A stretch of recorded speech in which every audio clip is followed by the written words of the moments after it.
this computer. There you go, it's recording. All right, we are going live. All right, welcome. Welcome to another edition of Sherry Shares. I'm Sherry, your host. And today I am having a chat with Sheila Bicknell, who is the founder of BlueWater Oracle. And that's her name of her website. Now, I met Sheila back in 2011, I think it was. No, it was actually even before that. It was 2009. I think it was around April or May at Curves. And then I went to Curves for about 10 years before, things changed for me. But so I followed you there, and then I've been following your journey from being a dietitian, a registered dietitian, which of course has a lot of restrictions on you, very scientific and very methodical and very left-brained kind of work. But you're this amazing intuitive that has a deep connection with spirit. And so you wanted to play to the right, but you were making your bread and butter was, from the left. But you finally, as your shirt says, follow your dreams. They know the way. So you stepped a few years back, you stepped into it and really embraced your talent and your skill, of which I've been, at the receiving end a few times. You've done readings for me, and they're always just so amazing and poignant and inspirational. And yeah, you really have an amazing gift. So welcome, Sheila. Thank you. Hi, Sherry. Hi. So share with us a little bit about how does one, let me just back up for a second. A lot of people say, yeah, but I spent all that time and money and training and schooling, and, to give it up feels like a waste. I'm of the mind that, life is a buffet, so try it all. There's not just one meal. There's not one size fits all. Right? You leap much easier than I do. So yeah, it was quite a process. It was quite a journey within, an investigation with life and playing with stuff and trying things, and having gone through some very difficult personal moments, health and wellness and emotional moments that sort of opened up to, all right, here we go. This is your choice. Are you going to stay and continue to do things this way?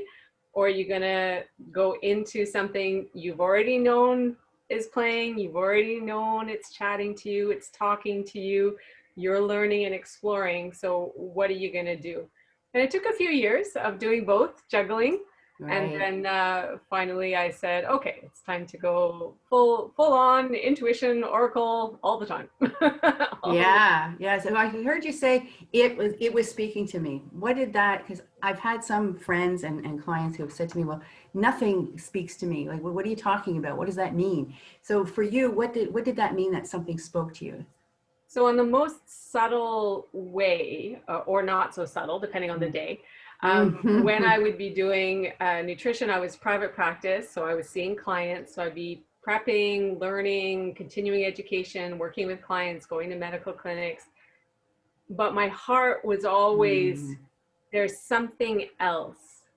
And I was super drawn to there were television programs coming out about mediumship and psychics, and I was having conversations with my dad about things, and we were watching TV shows, and it was just lighting up. I was doing a couple workshops with my sister and on my own, and it never left. It was always there, and it was actually there way more passionately than, I'm a bit embarrassed to say, than the nutrition ever was. Why are you embarrassed to say? Because I have colleagues, I have nutrition colleagues who were so passionate. They were cooking and experimenting and making food and giving recipes to their clients, whereas my skill set was much more on the explaining, on the detective work behind the scenes for why is that medical thing now presenting, and how can I help you with my sphere of the nutrition. Beautiful. So I really feel like I'm doing the same thing. It's just that I'm meeting whatever their true need is in the moment. I'm not being held by, I have to stay within nutrition, medical nutrition. That's right. That's right. So it's like a big wheel, and you had a piece of that pie. So your skill set, everything kind of aligned for more of that, that medical Whereas other people, maybe they like cooking. I don't think Absolutely. that cooking's really your thing, right? Yeah, no. No. No. No. No, So eating, exactly. yes. Eating, yes. Eating. Cooking, not so much. Yeah, no. So So there it you was go. always, it was actually quite a joke with some of my nutrition clients, because they would be like, "You're not a big cook?" I'm like, "Yeah, no." No. They're like, "Dietitian, nutritionist. I'm teaching you about it. I'm not cooking for you." Exactly. So we would Exactly. laugh, but it was always something that sort of stayed a little bit with me. I felt like, I should be. Why can't I do more? I should be more into it. Isn't that funny? And That's so ego driven, right? absolutely, That and we it's get and in it's our heads. part of our learning too, right? It was Yeah. it was part of the career as a nutritionist. We did food science, we did cooking, so we had the basics of it. My skill, my passion was elsewhere, which I was super happy with, in order to be able to help clients and help them understand what was going on, so that they could connect the dots. So that's something Exactly. I still do. I just do it in Exactly. a different way. I do it in a different way. And those skills, one of the things you mentioned is, when somebody like me looks at a university degree, 20 years in practice, uh, and then I'm going to do what? I'm going to do this. So it took a few years for me to really be able to look back and go, okay, the skill sets of entrepreneurship, Hmm. of client notation, of professionalism, of being able to do conferences, so there were things that I had already created and learned, that I just shifted the subject matter, Exactly. but I'm still me. I'm just talking about That's different right. stuff most of the time. Sometimes Yeah. same stuff, sometimes Well, different. yeah, exactly. Because with what you're doing now, you can, I'm sure a lot of people say, how come to you maybe because they've got weight issues, or, help me figure out from spirit, why I have weight issues, or whatever the topic might be. So a lot of that can really come together. And sometimes it just comes up, because Yeah. the intuitive consultations or readings, the way I do things come up in whatever is needed in the moment. So sometimes it will be about a health issue, or it will be about nutrition will come up as something that's important. At other times, it's going to be completely emotional, could be about relationships, could be about their Mm, work decisions, personal worth, could be messages from their spirit team, messages from spirits. So it really, to me, my style and where I'm gifted is really in the here and now. So I'm not predicting stuff. I'm not bringing things from the future into the now. I'm really saying, okay, well, what does um, universal wisdom, your highest self, what do the cards, as well as our intuition and our discussion, want to help you with today? yeah, very nice. Very nice. So let's take a step back for a second then, and let me ask you, okay, Oracle, because we put that you've gone from nutrition to intuition. You're now an Oracle. What is that? Explain to everybody a little bit about what an Oracle is, or what's behind it. So I started on the journey of with the word oracle by using oracle cards. So a lot Mm, of people are very familiar with tarot cards. It's a more usual deck that a lot of people at least have heard of. So mm-hmm. oracle cards are also, they can be a divination tool, they can be a guiding tool, and they are just a much more fluid, much more flexible structure. So they can have anything on them about any subject matter, words, no words, images, numbers. It's completely up to the design of the author. Whereas Okay. tarot always follows a Right. structure, You got your even if it's swords and your cups of and your, anything. Yeah. right. Whether it's Yeah. angel tarot, tarot of the trees, tarot fairy, one of the original decks, it's always following the same structure, just with adjustment in the visual and in the tools that will allow the interpretation. So I Okay. learned about oracle cards. I was drawn to them. Actually, I Yeah. had tarot first, and I have Yeah, just in the yeah. last, Me too, actually. I used to do yeah, tarot. Now this is one of my favorite decks here. okay, Ask Your Guides that's by your Sonia guide. Yeah. Choquette. So I Imagine started you. with tarot, and actually this year I've come back to explore them much more. They Oh, gave me permission, if you like. My so deck was like, yes, yeah. you're allowed to work together again. I'm like, okay, Um, thank you. That's very nice of you. But I started with the oracle cards, and I did some study. I did an online course with one of the authors of a few decks I have, Denise Lynn. So learning about how to do card reading. So that expanded what I was already exploring and learning on my own. And then I took that and then continued to expand and explore on my own. But one of the ideas that she brings up is the concept of the oracle. And it's the idea that most people would associate it with ancient Greece, the oracles of Delphi, but there were also oracles in other places. Some of the ancient, more ancient techniques of certain parts of Europe would have used, pagans would have perhaps consulted the wise person or the oracle. So the oracle is the wise person? Yes, it can be. So it's often the oracle would be somebody who has that connection with the unseen, the otherworldly. So whether that is taken in that group as being connecting with the elements, connecting with the seasons, or whether it goes even more unseen to be connecting with spirit team, deceased loved ones, and then you can go on and on. More woo-woo depending on how far you want to go. So it's the idea that you're consulting somebody who's going to see things from a perspective that you probably don't see. Yeah. And interpret it in such a way that you can then take the pieces and say, okay, now what do I do with it? Right, right. And in my style, we do a lot of chatting. We do a lot of discussing. I question things, and then we work because we're shifting energies and openings, creating openings as well. So I don't just present people with info and say, here, have a good day. We're really working on stuff together most of the time. Wow. Wow. How long are your sessions usually? So a full session where we can really explore is between an hour and 2 hours. Wow. So and it's very rare that it's only an hour. Okay. Because it takes, most humans, it takes some time to open up into something, especially if it's their first time working with me. It takes us time to open. Most people don't sort of let down their walls, barriers, protective coating, right. You know, their stories. They don't let them all down instantaneously. Some people do, woo, jump right in. Yeah. But for a lot of people, it takes a little time to go through. But also it can be that people come in with one question saying, I need information about this. And the intuitive energy will come and say, oh, hi, we're going to actually come over from the side and chat to you about it, but in a way you didn't expect. So that it allows you to see things that you weren't noticing, or we didn't have those pieces of insight or wisdom to connect the dots together. So that's where it's sometimes, it does take a bit longer.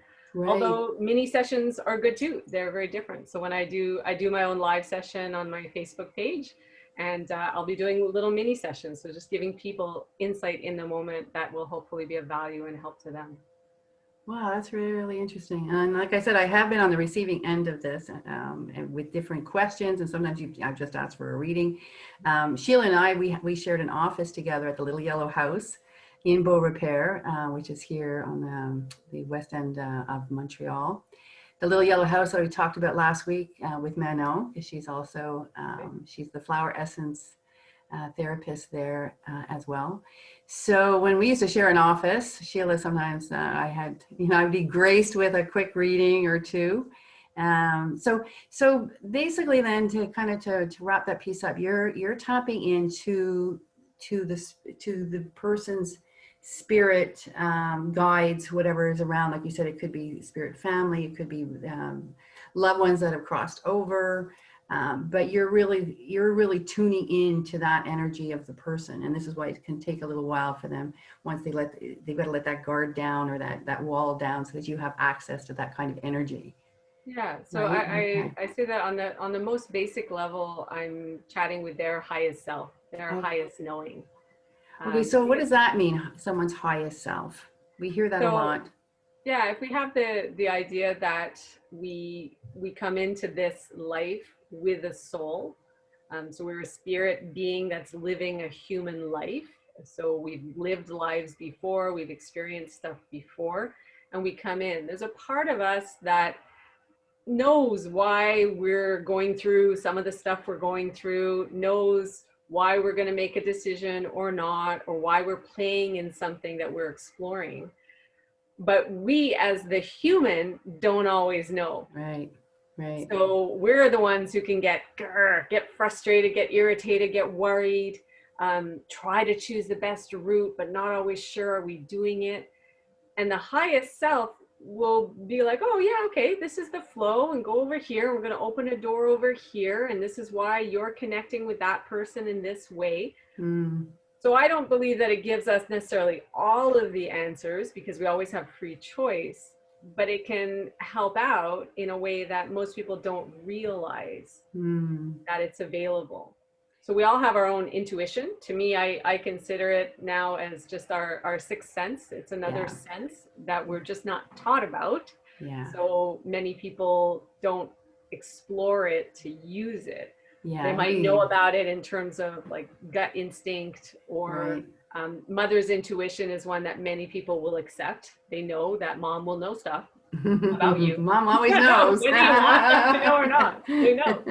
Or if they're, across an ocean or on the other side of the country, you'll get a phone call from mom. Are you doing okay? I was just thinking about you. How did she know? How did she know? So that's that unseen intuitive connection or psychic connection. So between people who are very closely linked, of course, it can be stronger.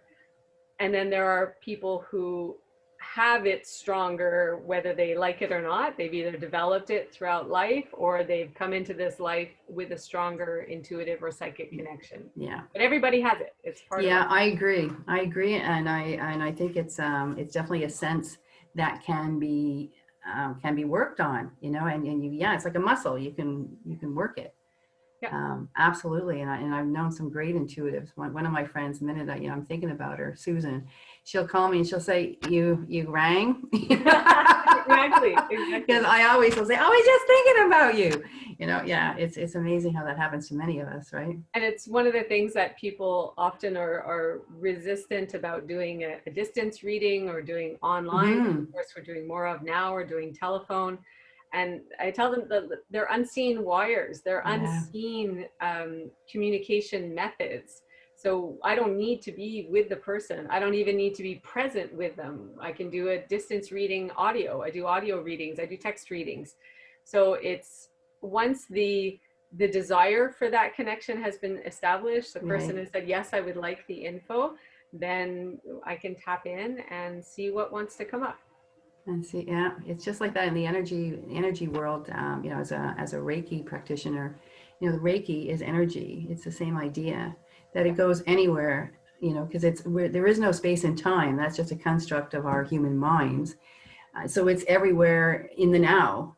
It's that whole matrix thing, which is, mind-blowing stuff, because we've been so taught, right, to be, it's like infinity. What does infinity look like? I don't think anybody really, the human brain can't wrap itself around that. What do you mean there's no end? Because we're so used to barriers and countries and borders and boxes. And for a lot of people, it is hard to trust something they don't see. Yes, that's very good point. It is difficult because we're not exposed to it. We're not taught to play with it. And that's why quite often when I go into readings, especially events, I'll say, let's play. Because we don't know what's going to come up. We know we're working on it to help ourselves, to help us, possibly to help the world. As we all help ourselves, we usually help the world. Very well said. Authentic and genuine ways. Yeah. But when people think that they can't see something, a lot of people immediately back away or put up a bigger wall. Whereas others have enough moments of something that was more than a coincidence, which I would call a synchronicity or flow, that it gives them the opportunity to start to go, maybe. Yeah, maybe. I love that.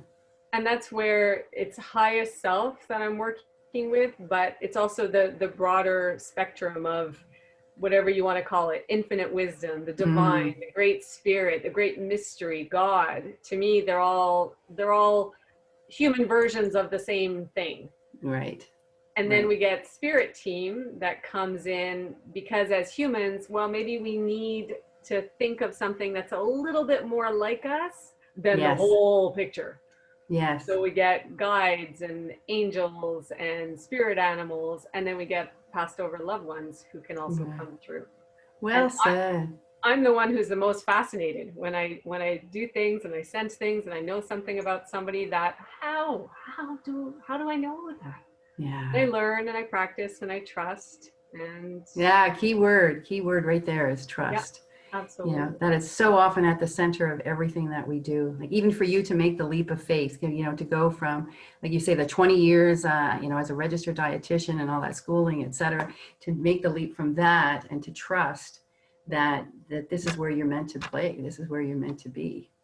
You And know, having a great support system, I've been really mm, blessed. yeah, So yes, trust me in what I'm being called to do. But I do acknowledge that I'm very, very blessed with a wonderful support system, family, friends, business contacts. So that when I didn't trust, I had other people who ah, could lift me up, boost me up. So then I could do the next level of learning and nice. exploring myself. So it's definitely journey, adventure. Yep. Yep. Definitely. With wonderful moments, but Yeah. like any adventure with challenging ones as well. Yes, I imagine, because the two worlds are so different. Yeah. You guys But complete. I love having them though, because I do still I haven't ignored science. I think science is fantastic. It has Yeah. given us so much and it will continue. Where I hope is that we'll see a merging of things. Yes, and we're starting to see that a lot. The science and spirituality worlds are really coming together with people like Greg Braden, Bruce Right? Lipton, Joe Joe Dispenza. Dispenza. Yeah. Yeah, exactly. And I know once a year or twice a year they've been doing these science and spirituality conferences. And there was one that was supposed to take place on Vancouver Island. I think it was this spring, but of course with COVID, everything got knocked down. If it wasn't this year, it was last year. But anyway, so they do go around and they've been doing these like 5-6 day conferences. So it's really bringing the two worlds together. Science is proving that this stuff is not just woo-woo, that it's all energy. Our thoughts are energy, our spirits are energy. So we have this interlinkingness. You can do readings around the world. I can throw Reiki around the world. We are all connected to this matrix, and we're finding out more and And more about it. people who understand science in the true sense of what it is know that that has always been the way. Yeah, You know, we yeah, didn't know we had cells until we knew we had cells. yeah, right? We didn't know what the blood did in their bodies until we learned more about it. We No, we still don't. don't know everything about it. Yeah, like look at the human brain. Sheesh. Yeah, when I would see nutrition clients and we would have these debates about science and moving forward and why don't they know and why don't they know, I said, on the most basic level, the earth was flat until we knew it was round. Yeah. And there's still some people who Yeah, believe it's yeah. flat. You know, good on them. If they're happy and they're doing well and they're not harming others, fantastic. Then hey. Right? Yeah. But that is the ultimate nature of science. So these things that people have been working with forever, you know, elements, seasons, cycles, Mm, intuitive knowing, instincts. Humans wouldn't have got very far without some instincts. yes, so true. You know, we need, as all Good other point. creatures. Good point.